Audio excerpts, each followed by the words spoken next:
मैं delta rankers में आपका स्वागत करता हूँ।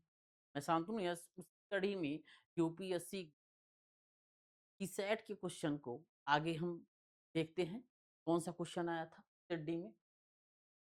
एक्स कामा वाई और जेड, एक्स कामा वाई और जेड तीन चर हैं जो 2, 3, 4 या 5 के इस प्रकार मान प्राप्त करते हैं, उनका मान सदा भिन्न रहे।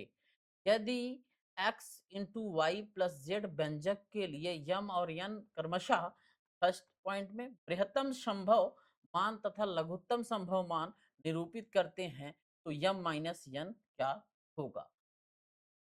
x, y and z are the three variables that take take value 2, 3, 4 or 5 in such a way that their values are always distinct.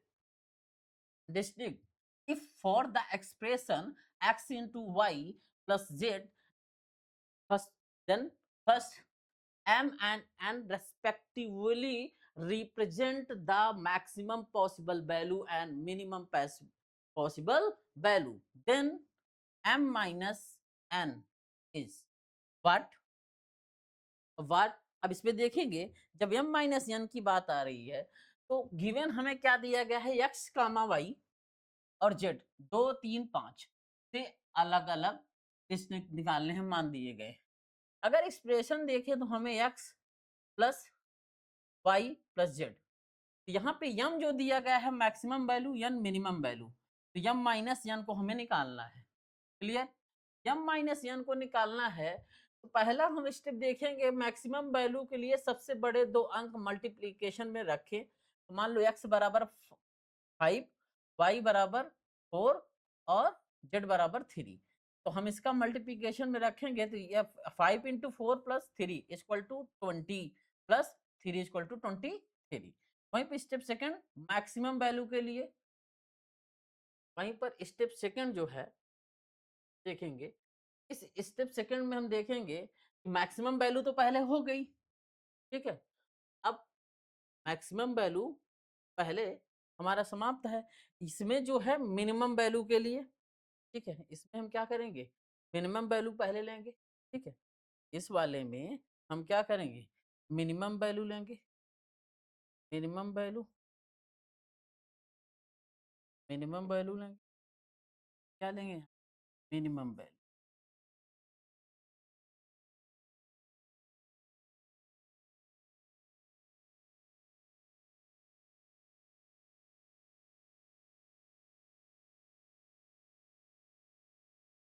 सबसे छोटा मिनिमम वैल्यू मतलब क्या होता है कि सबसे छोटे दो अंक मल्टीप्लिकेशन में होने चाहिए। तो कैसे होंगे? हम यहाँ पे लिखेंगे x equal to 2, y equal to 3, z equal to 4। अब मल्टीप्लिकेशन में हम किसको लेंगे?